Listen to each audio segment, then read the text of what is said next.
E você vai abri-la comigo, louvado seja Deus, no livro de Atos dos Apóstolos, e você vai abrir comigo no capítulo 9, Atos dos Apóstolos, no capítulo 9, e nós vamos ler a partir do versículo 1, Atos dos Apóstolos, capítulo 9, a partir do versículo 1, louvado seja Deus. Se perto de você tem uma pessoa sem a Bíblia, aproxime-se desta pessoa para que ela possa acompanhar a leitura em nome de Jesus. Quantos encontraram? Digam graças a Deus.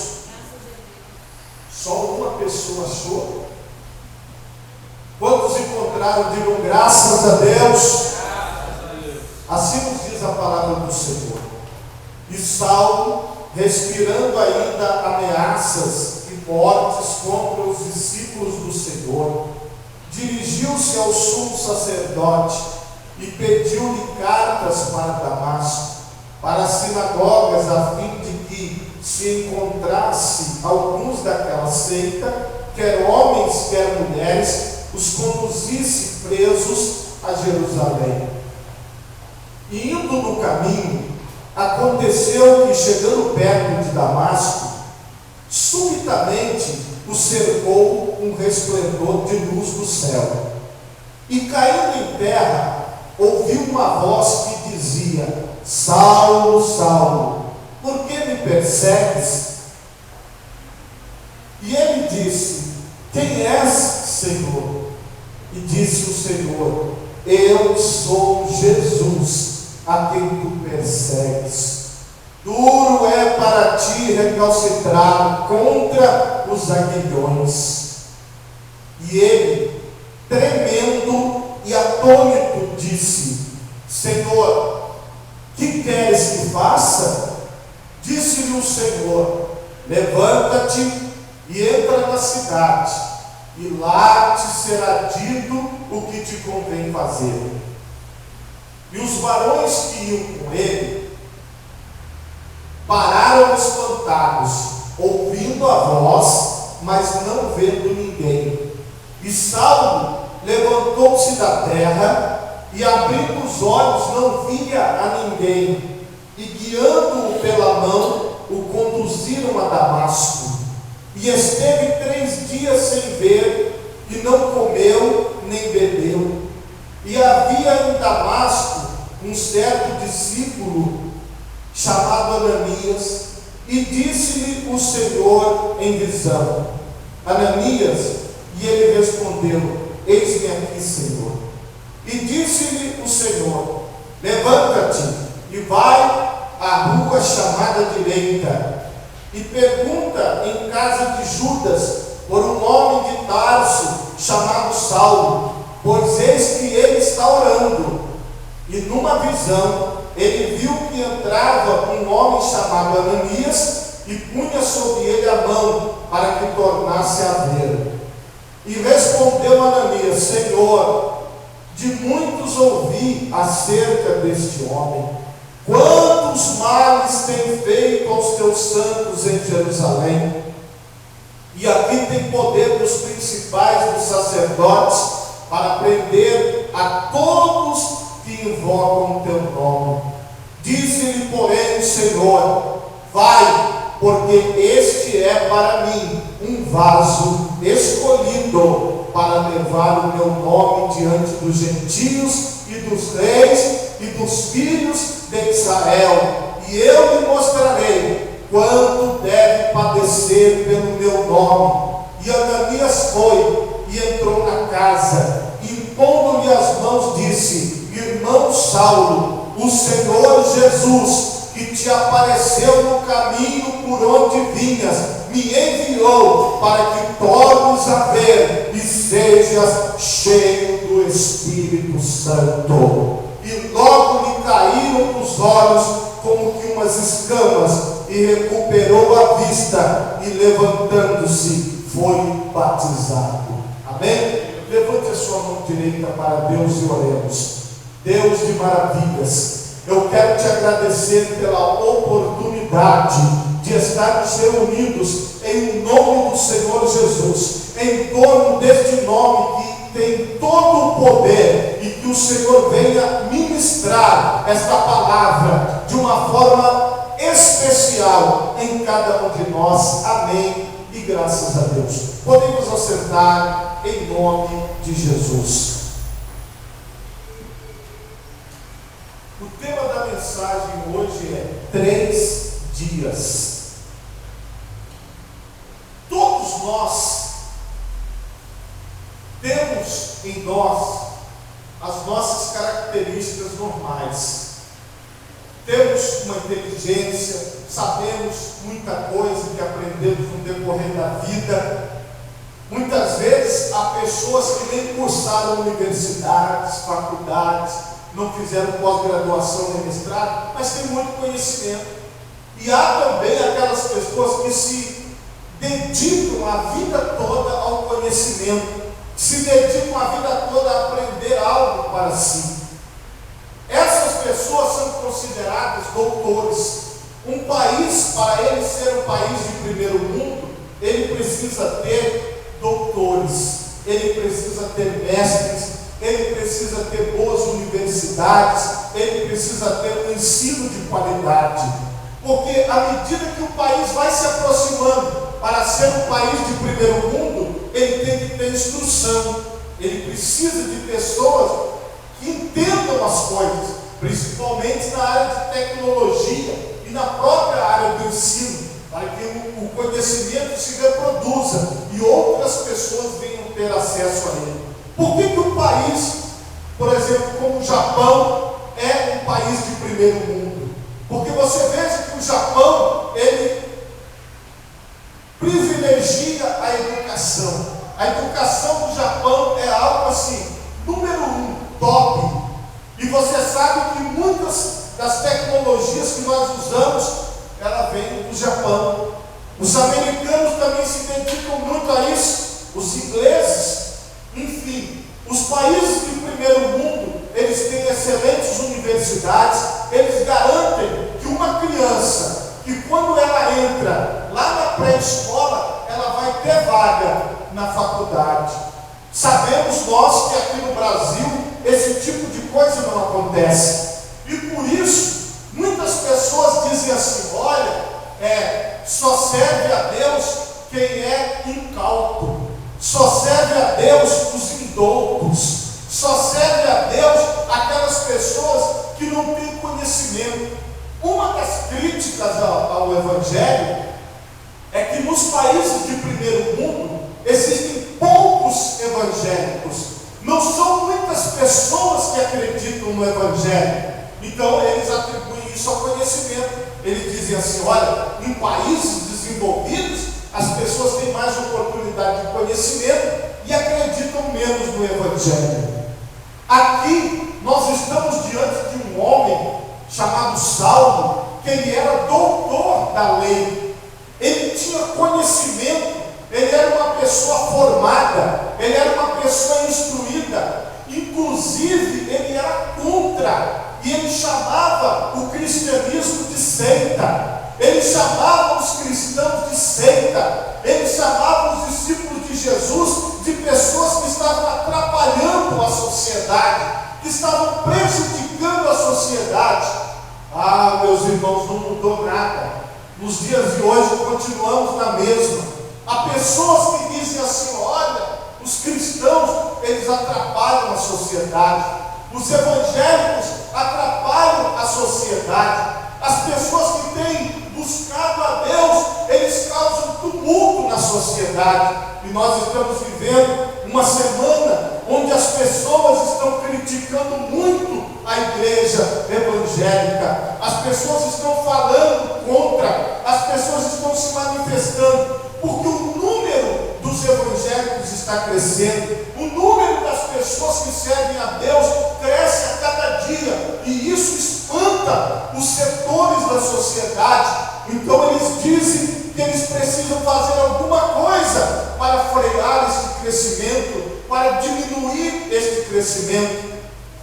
Nós estamos sendo perseguidos por prefeituras, estamos sendo perseguidos por órgãos governamentais, estamos sendo atingidos por projetos de lei que estão em tramitação no Congresso Nacional para tirar de nós o suposto crescimento. Lá atrás, no tempo do Império Romano, era proibido o cristianismo, era proibido servir ao Senhor Jesus, mas foi a época em que o cristianismo mais foi pregado. Sabe por quê? O grande doutor Gamaliel disse o seguinte, ele deu um conselho para o Sinédrio. Ele disse: se esta obra, a obra de Jesus Cristo, for uma obra dos homens, ela logo acabará. Mas se esta obra, o cristianismo, a mensagem do Cristo, os evangelhos, se esta obra for uma obra de Deus, ela vai permanecer e ninguém poderá parar esta obra. E se você se levantar contra esta obra, é como se você estivesse levantando contra o próprio Deus. Aí o Sinédrio deu uma parada na perseguição. Mas o que eu quero dizer para vocês? Que não mudou muita coisa. Desde aqueles tempos até hoje, as pessoas que buscam a Deus, as pessoas que servem a Deus, de alguma maneira, elas serão perseguidas, elas serão diminuídas, porque as pessoas, elas encontram sempre uma maneira, como essas que eu estou colocando até aqui, para poder diminuir as pessoas que buscam a Deus. Só que hoje, eu posso dizer a vocês, que o encontro real com o Senhor Jesus Cristo, ele muda a vida de um ser humano. A única coisa que é capaz de mudar o ser humano por completo é o Evangelho de Jesus Cristo. São as palavras de Jesus e é a presença de Jesus na vida de uma pessoa. Sem Jesus eu não sou nada. Sem Jesus eu não posso fazer nada. Sem Jesus a sociedade não é nada, porque disse o Senhor Jesus: sem mim nada podeis fazer. Saulo, quando ele se chamava antes, ele perseguia o Evangelho, ele falava mal, inclusive ele até prendia as pessoas. Ele tinha autoridade para prender as pessoas e dizer assim: olha, não pregue mais o Evangelho, não fale mais do Evangelho, não anuncie mais o Evangelho, está proibido pregar. E ele prendia as pessoas. Ele saiu para a sua última viagem de prisão, e ele vai em direção à cidade de Damasco, e no caminho, na estrada, ele tem um encontro fabuloso. Ele teve um encontro com Jesus Cristo. Eu estou falando aqui de Jesus Cristo, aquele que não construiu nenhum templo religioso. Eu estou falando de Jesus Cristo que não fundou nenhuma sinagoga. Eu estou falando daquele Jesus que ia de casa em casa, de rua em rua, de cidade em cidade, dizendo: é chegado o reino dos céus, é chegado o reino de Deus. Aquele que pregou, aquele que ensinou, aquele que transmitiu um ensinamento de uma cultura oral. Ele não escreveu nada, como o próprio Deus, que chegou nas tábuas e escreveu com seu próprio dedo. Veio Cristo e não escreveu nada, nem com tinta, nem com seu dedo. Ele não foi alguém que nos deixou algo escrito de próprio punho, uma assinatura, uma palavra, mas tudo que Jesus falou é espírito e vida. Tudo que Jesus falou é real. Tudo que Jesus anunciou continua sendo anunciado até hoje e muda vidas, e muda pessoas, e transforma nações, e transforma um país que acreditava em saci pererê, em mula sem cabeça, em pessoas que viam todo tipo de coisa no seu quintal. Hoje tudo isso acabou, porque Jesus chegou no Brasil, porque Jesus abençoou o Brasil, porque Jesus abençoou as pessoas. Hoje nós vemos o quanto o Evangelho esclarece, o quanto o Evangelho abre a mente, o quanto o liberta. Jesus disse: se eu vos libertar, verdadeiramente sereis livres. Quem já foi liberto por Jesus? É uma libertação completa, igreja. É uma libertação da mente, é uma libertação do corpo, é uma libertação da consciência.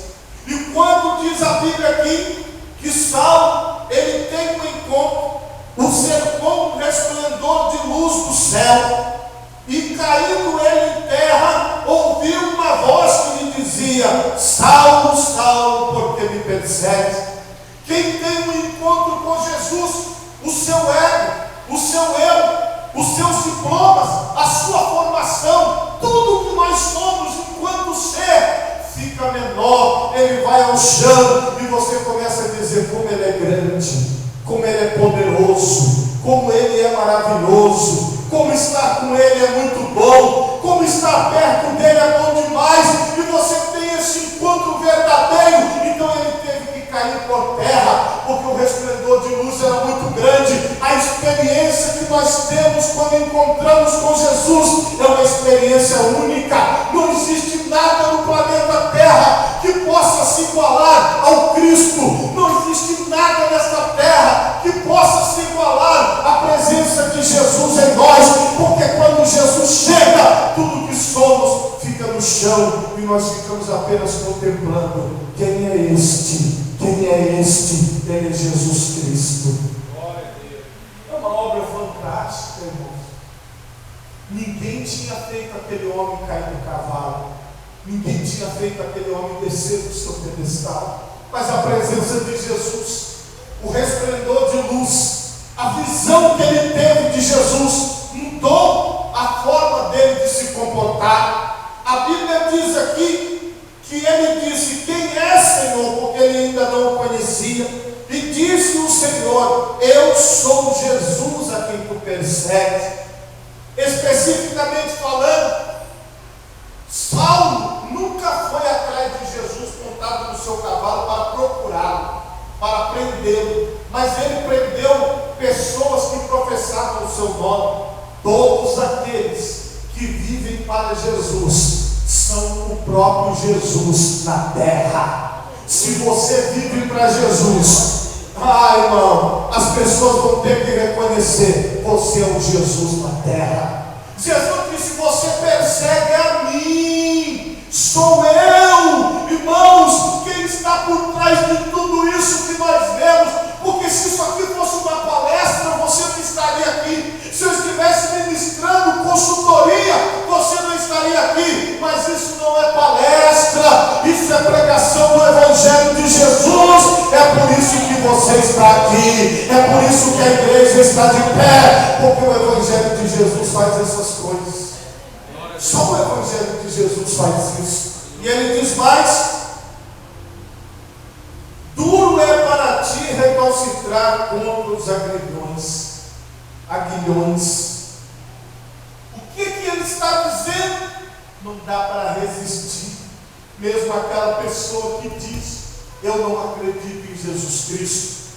Mesmo aquela pessoa que diz: eu não tenho a mesma fé que vocês têm. Um dia diz a Bíblia que todo joelho se dobrará e toda língua confessará: Jesus Cristo é o Senhor, Jesus Cristo é o Senhor, Jesus Cristo é o Senhor. Eu já faço isso desde já. Eu já digo que Jesus Cristo é o Senhor. Ele é o Deus, Ele é Adonai, Ele é aquele do qual a Bíblia Sagrada nos prometeu. Ele desceu e se fez carne, Ele esteve encarnado. Eu digo isso em nome do próprio Cristo, que Ele encarnou, que Ele morreu e que Ele ressuscitou. E mais ainda, que Ele está presente aqui neste lugar. Ele está presente aqui, hoje, agora. Jesus está em nosso meio. Isso é maravilhoso. Esse mesmo Jesus estava no caminho com Saulo.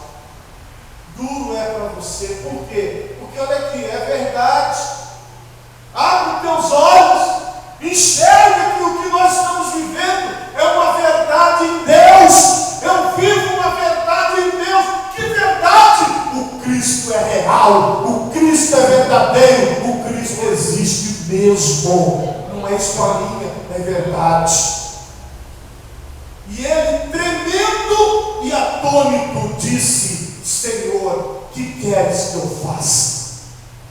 Tremendo e atônito. Por quê?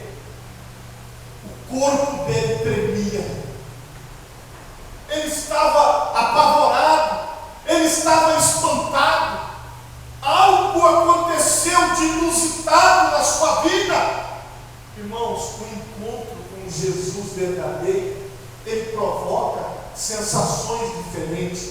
Ele provoca libertação da mente. Ele provoca novo entendimento. Ele provoca reformulação de valores. O encontro com Jesus, ele promove em nós algo que nem todas as universidades do mundo podem promover. O encontro com Cristo promove em nós algo que ninguém vai poder fazer por nós. É um encontro pessoal, é um encontro intransferível, é um encontro que cada ser humano precisa ter. Cada pessoa na vida precisa ter um encontro com Jesus Cristo, porque isso abala o ser, isso muda as plataformas, as bases, aonde você está firmado, o seu chão se abre, a coisa muda depois do Cristo. Isso é a coisa mais verdadeira da face da terra, o encontro com Cristo.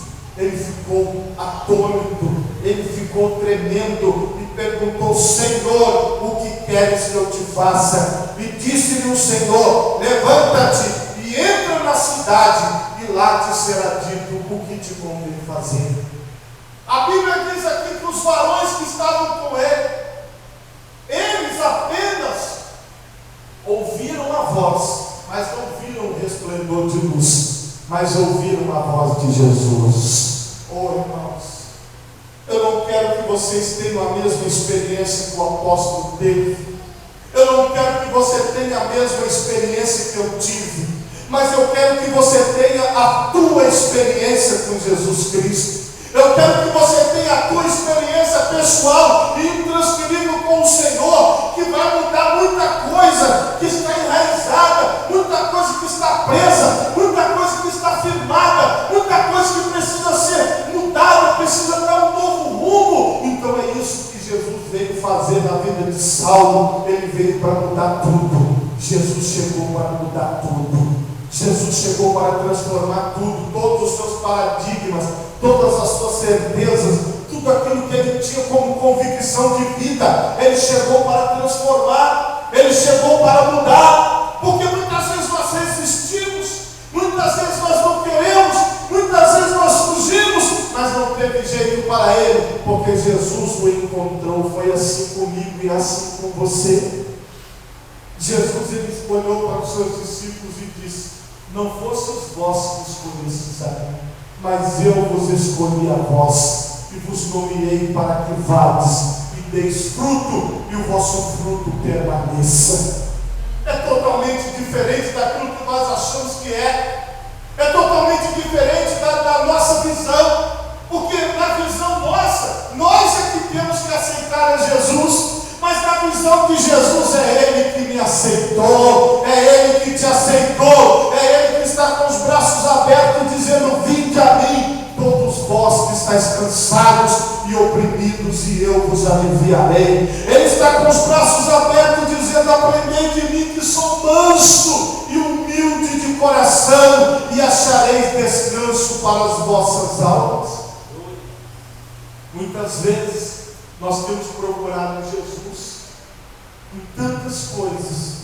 Muitas vezes nós temos procurado essa experiência com Deus, e na verdade nós estamos na experiência em si, e não estamos dando ouvido a ela, e não estamos prestando atenção, e não estamos deixando Ele agir, e não estamos deixando Ele trabalhar, porque o cristianismo é filosofia de vida, o cristianismo é prática, o cristianismo é vivência. Não dá para você ter um encontro com Cristo e aquilo não mudar algo na sua vida. Não dá para você ter um encontro com Cristo e aquelas coisas se dissiparem na sua vida e você voltar a ser o que você era antes, e você ter aquele mesmo tipo de vida, porque as coisas lá de fora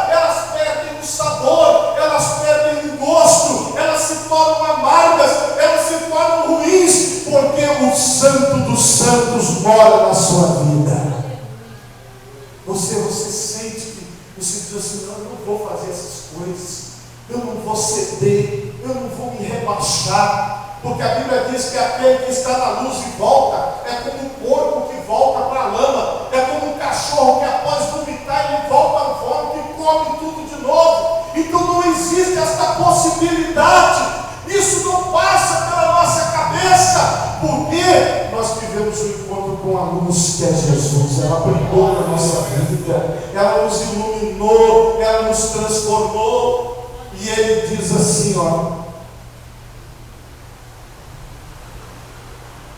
e esteve 3 dias sem ver, e não comeu e nem bebeu. 3 dias foi o processo dele. Quais são os 3 dias da sua vida? Quais são os 3 dias da minha vida? O que significam esses 3 dias? Esses 3 dias, eles simbolizam para nós o processo de interiorização da experiência do encontro com Jesus Cristo. Significa para nós o agir de Deus, o trabalhar de Deus dentro do nosso ser. Ele não conversou com ninguém, ele não comeu, ele não trocou de roupa, ele não tomou banho. Aquilo foi algo tão forte na vida dele que ele não conseguiu se desligar. O pensamento dele ficou naquela experiência. O corpo dele não conseguia se alimentar, porque ele estava preso àquela experiência. A mente dele estava presa naquela experiência. Ele estava totalmente voltado para o que havia acontecido com ele. Ele estava totalmente voltado para aquela experiência espetacular. Irmãos, se nós não internalizarmos o encontro com Jesus, se nós não dermos um tempo para Jesus, se nós não cultivarmos esta experiência, estes 3 dias precisam acontecer nas nossas vidas. Nós precisamos ter um momento em que nós ficamos a sós. Nós precisamos ter um momento para refletir sobre a nossa vida, sobre a nossa existência, sobre os novos rumos da nossa vida. Não é simplesmente você vir no altar, chegar aqui na frente, receber uma oração e pronto. Não é assim. Há que se internalizar a experiência, há que se firmar como raízes no interior do coração da vida, porque sem essas experiências, sem este momento a sós, sem você receber de fato isso e dizer: que experiência foi essa? Eu preciso entender a obra de Deus na minha vida. Sem isso, vai passar ano e entra ano, vão passar pastores e pastores na tua vida, você vai andar de lugar em lugar e tudo não vai ter sabor. O Evangelho vai ser mais uma palavra, tudo vai ser pesado. Eu não sei se você sente isso, mas se você sente esse pesar, por isso, se você está em dúvida ainda, é porque você não vivenciou os 3 dias. Porque você, dentro do processo dos 3 dias que ele passou, aquela experiência, ele pode constatar: foi real, foi verdade. Eu não fui tocado na minha emoção, porque quando Jesus entra numa pessoa, ele toca no corpo da pessoa, ele toca na alma da pessoa, e ele toca no espírito da pessoa, ele faz uma obra completa. É algo que fica marcado na vida da pessoa. E o que aconteceu? Ele teve a oportunidade de dizer: foi real.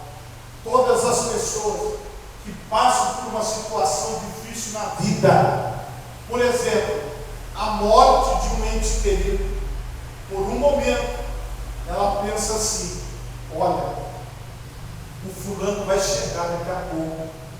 Porque você fica com uma impressão de que aquela pessoa vai chegar. Você assim, demora um pouco para você entender que aquela pessoa não vai voltar.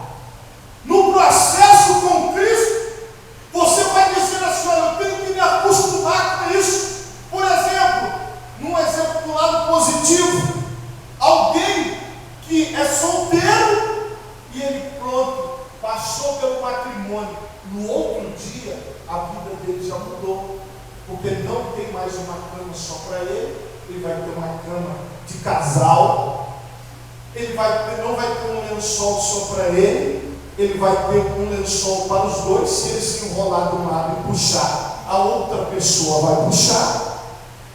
Ele não vai poder mais viver da forma que ele vivia. Então, os primeiros dias, a primeira etapa é aquela etapa de adaptação. A pessoa acorda e fala: nossa, eu casei mesmo, aquilo foi real, não foi só fotografia. Então ela vai se adaptar àquele novo estilo de vida, que é o estilo de vida 2.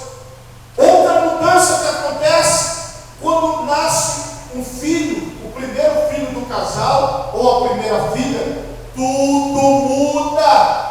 Há que haver uma adaptação, porque a criança, ela entra no ambiente e ela modifica o ambiente. Então, os 3 dias para nós simbolizam isso, uma adaptação que você vai ter com Cristo, algo que você vai internalizar os conhecimentos, as palavras que você ouviu, e você vai dizer assim: aconteceu de verdade, realmente aconteceu. Eu posso dizer que Jesus falou comigo, eu posso dizer que eu tive um encontro com Jesus Cristo e que a minha vida nunca mais será a mesma. Senhor, te